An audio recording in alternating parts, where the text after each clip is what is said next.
So we're going to be traveling around the world as we go through the park. We're going to start off in the tropical Americas with our banana collection. So up ahead here we've got bananas, about 40 different varieties in the park right now. They're all different sizes, shapes, and even different colors. These ones that are to the right are small varieties, several different types that are here. You can see some ones that are ripening right now. Those little ones, the skin will split as they start to ripen, so you got to get them before the bugs do. So each banana plant will only give you one bunch of bananas, and then it'll shoot up a little plant next to it. It'll take 12 to 18 months for that smaller plant to grow up and give you your next bunch of fruit. If you don't want all your bananas to ripen at the same time, then you need to kind of separate them from each other. Even those ones that you have in your house, if you separate them as they're ripening, they won't all ripen at exactly the same time. So now here on the right side, these bushy trees are jabotacaba. If you look on the trunk and on the branches, especially this one that's coming up to my right, you'll see all the little jabotacaba there. Those are also called Brazilian tree grape. It's a slow-growing evergreen that will get those fruits all over the trunk.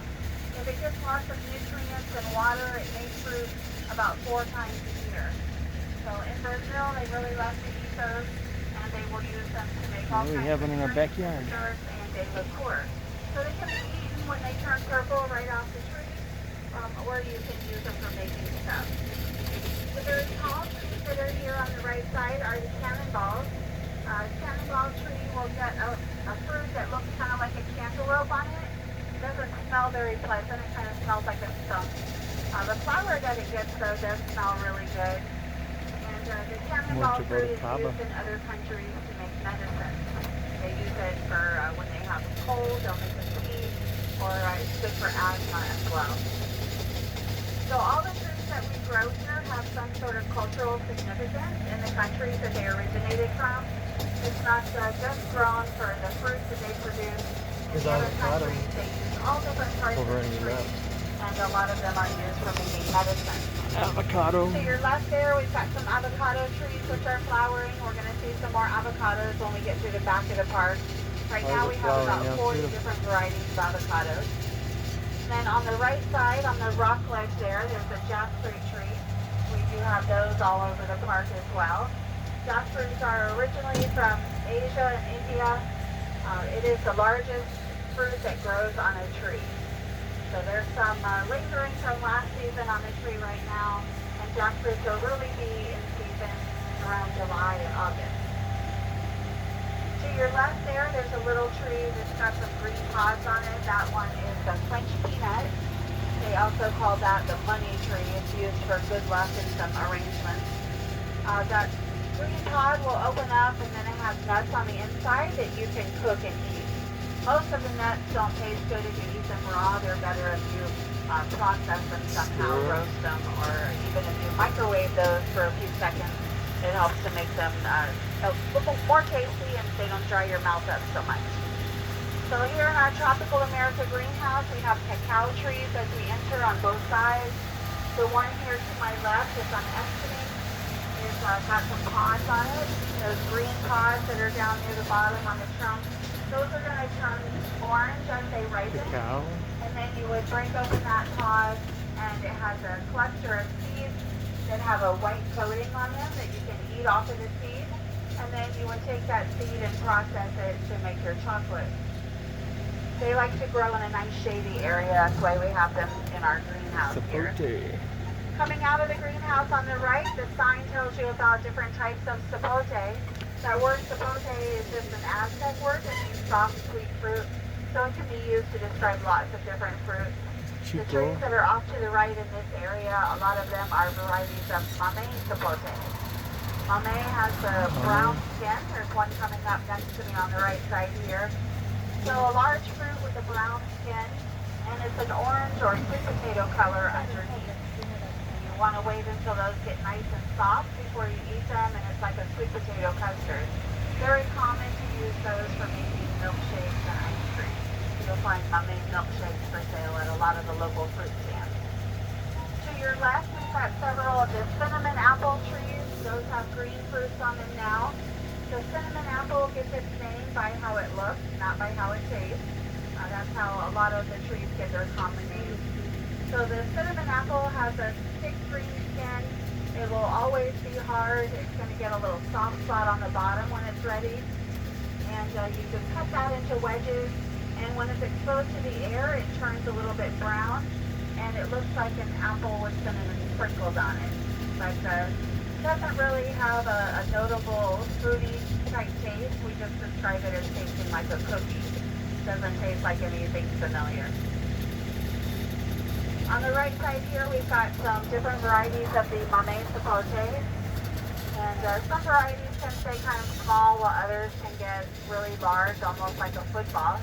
The ones that have the little shade houses around them, we put those on there to help keep them from getting a sunburn while the trees are very young. It also helps to protect them from the wind shaking them around too much while the roots are getting established. Now this one that I'm just passing on the right side is the Merceria Vexator, also called the blue grape. So it's got some fruit on it right now. That is a relative to the jabotacaba. It has a really thick skin, so you have to crack the skin with your teeth, pull it apart, and then it has a white or clear flesh that's really stuck to the seed. So you have to chew all the flesh off of the seed. Not as tasty as the jabotacaba, but it's not a terrible fruit. You know, some of the stuff that we have here is really only worth tasting once.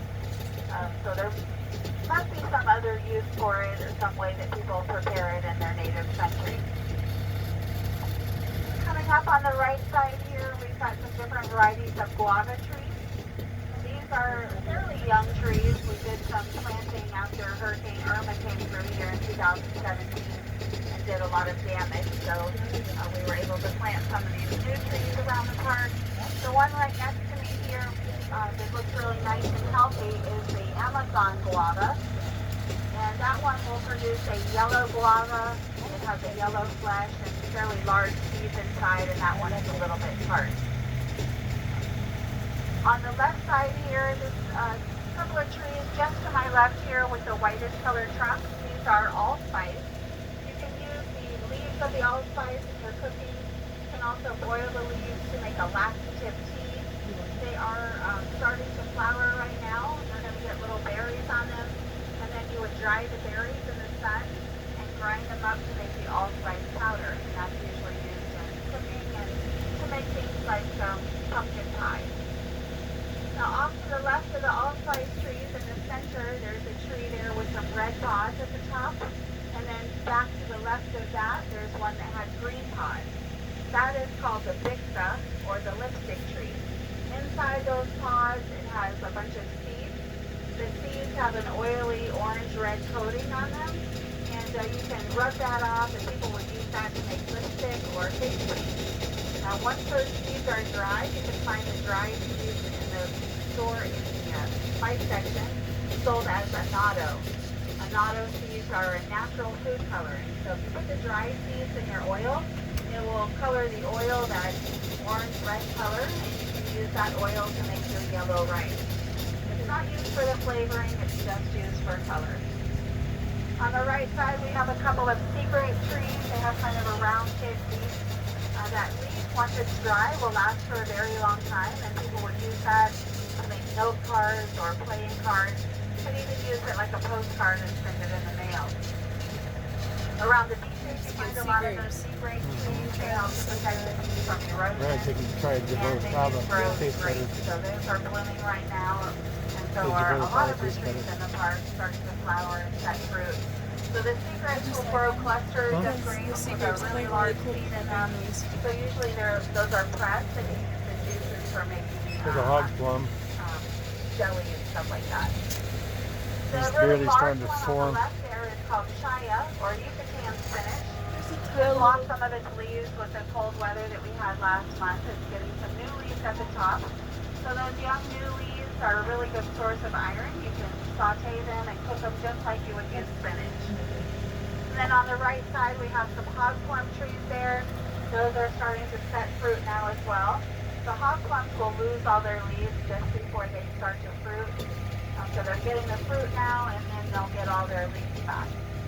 That one gets its name, the hog plum, because it grows so many fruits that they fall all over the ground, and the farmers will scoop them up and feed them to the hogs.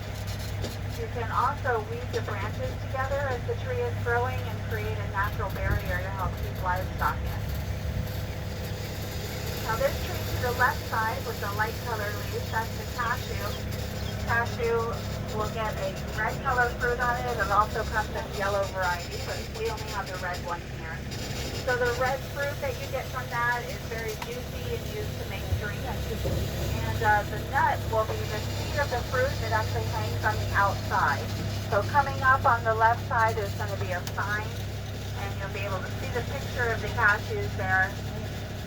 So the fruit is safe to eat, and that nut that's hanging on the end has a husk around it and has oils in it. It's caustic and it will burn your skin and scar you.